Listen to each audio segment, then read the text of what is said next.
بے شک انسان پر زمانے میں ایک ایسا وقت بھی آ چکا ہے کہ وہ کوئی قابل ذکر چیز نہ تھا۔ ہم نے انسان کو ملے جلے نطفے سے پیدا کیا تاکہ اسے آزمائیں، تو ہم نے اس کو سنتا دیکھتا بنایا، یقیناً ہم ہی نے اسے رستہ بھی دکھا دیا۔ اب خواہ شکر گزار ہو خواہ ناشکرا۔ بے شک ہم نے کافروں کے لیے زنجیریں اور طوق اور دہکتی آگ تیار کر رکھی ہے۔ جو نیکوکار ہیں وہ ایسی شراب پیئیں گے جس میں کافور کی آمیزش ہوگی۔ یہ ایک چشمہ ہے جس میں سے اللہ کے بندے پیئیں گے اور اس میں سے چھوٹی چھوٹی نہریں نکال لیں گے۔ یہ لوگ نظریں پوری کرتے ہیں اور اس دن سے جس کی سختی پھیل رہی ہوگی خوف رکھتے ہیں، اور باوجود کہ ان کو خود کھانے کی چاہت ہوتی ہے مگر فقیروں اور یتیموں اور قیدیوں کو کھلاتے ہیں، اور کہتے ہیں کہ ہم تم کو محض اللہ کی خوشنودی کے لیے کھلاتے ہیں، نہ تم سے بدلہ چاہتے ہیں اور نہ شکر گزاری۔ ہم کو اپنے پروردگار سے اس دن کا ڈر لگتا ہے جو چہروں کو بگاڑنے والا اور بڑی سختی والا ہوگا۔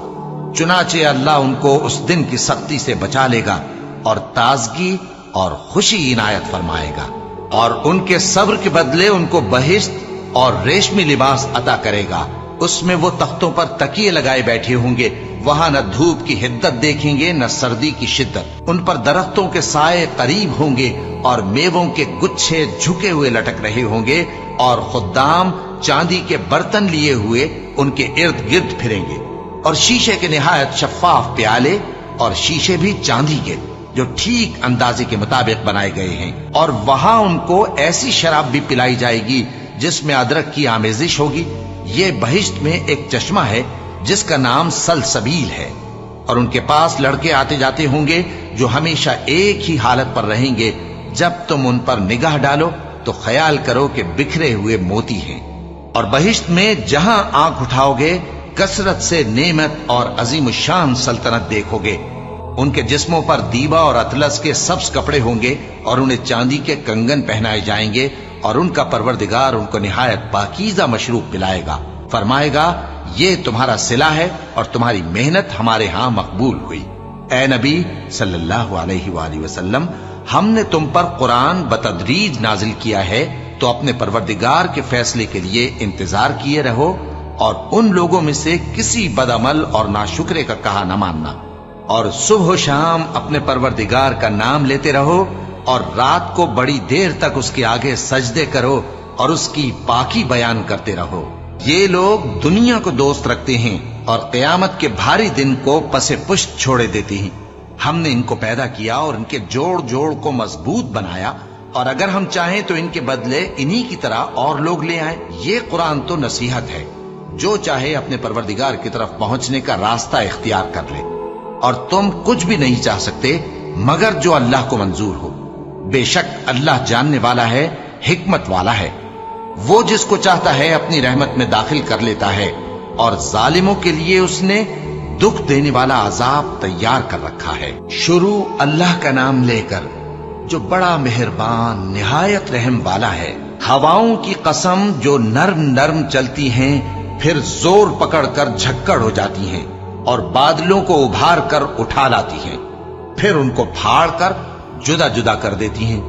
پھر فرشتوں کی قسم جو وحی لاتے ہیں تاکہ عذر دور کر دیا جائے یا ڈر سنا دیا جائے کہ جس فیصلے کا تم سے وعدہ کیا جاتا ہے وہ ہو کر رہے گا، جب تاروں کی چمک جاتی رہے اور جب آسمان میں شگاف پڑ جائیں اور جب پہاڑ ریزہ ریزہ کر کے اڑا دیے جائیں اور جب پیغمبروں کے لیے وقت مقرر کر دیا جائے، بھلا ان کاموں میں تاخیر کس لیے کی گئی؟ فیصلے کے دن کے لیے، اور تمہیں کیا خبر کہ فیصلے کا دن کیا ہے؟ اس دن جھٹلانے والوں کے لیے خرابی ہوگی۔ کیا ہم نے پہلے لوگوں کو ہلاک نہیں کر ڈالا تھا؟ پھر ہم ان پچھلوں کو بھی ان کے پیچھے بھیج دیتے ہیں۔ ہم گناہگاروں کے ساتھ ایسا ہی کیا کرتے ہیں۔ اس دن جھٹلانے والوں کی خرابی ہوگی۔ کیا ہم نے تم کو حقیر پانی سے نہیں پیدا کیا، پھر اس کو ایک محفوظ جگہ میں رکھا ایک وقت معین تک، پھر ہم نے اندازہ مقرر کیا، سو ہم کیا ہی خوب اندازہ مقرر کرنے والے ہیں۔ اس دن جھٹلانے والوں کی خرابی ہوگی۔ کیا ہم نے زمین کو سمیٹنے والی نہیں بنایا، یعنی زندوں اور مردوں کو، اور ہم نے اس پر اونچے اونچے پہاڑ رکھ دیے اور تم لوگوں کو میٹھا پانی پلایا، اس دن جھٹلانے والوں کی خرابی ہوگی۔ جس چیز کو تم جھٹلایا کرتے تھے اب اس کی طرف چلو، یعنی اس سائے کی طرف چلو جس کی 3 شاخیں ہیں، نہ ٹھنڈی چھاؤں اور نہ شعلوں سے بچاؤ۔ اس سے آگ کی اتنی اتنی بڑی چنگاریاں اڑتی ہیں جیسے محل، گویا زرد رنگ کے اونٹ ہیں۔ اس دن جھٹلانے والوں کی خرابی ہوگی۔ یہ وہ دن ہے کہ لوگ لب تک نہ ہلا سکیں گے اور نہ ان کو اجازت دی جائے گی کہ عذر کر سکیں۔ اس دن جھٹلانے والوں کی خرابی ہوگی۔ یہی فیصلے کا دن ہے جس میں ہم نے تم کو اور پہلے لوگوں کو جمع کیا ہے۔ اگر تم کو کوئی داؤں آتا ہے تو مجھ سے کر چلو۔ اس دن جھٹلانے والوں کی خرابی ہوگی۔ بے شک پرہیزگار سایوں اور چشموں میں ہوں گے اور میووں میں جو ان کو مرغوب ہوں۔ جو عمل تم کرتے رہے تھے ان کے بدلے میں مزے سے کھاؤ اور پیو۔ ہم نیکوکاروں کو ایسا ہی بدلہ دیا کرتے ہیں۔ اس دن جھٹلانے والوں کی خرابی ہوگی۔ اے جھٹلانے والو، دنیا میں تم کسی قدر کھا لو اور فائدے اٹھا لو، تم بے شک گناہگار ہو۔ اس دن جھٹلانے والوں کی خرابی ہوگی۔ اور جب ان سے کہا جاتا ہے کہ اللہ کے آگے جھکو تو جھکتے نہیں۔ اس دن جھٹلانے والوں کی خرابی ہوگی۔ اب اس کے بعد یہ کون سی بات پر ایمان لائیں؟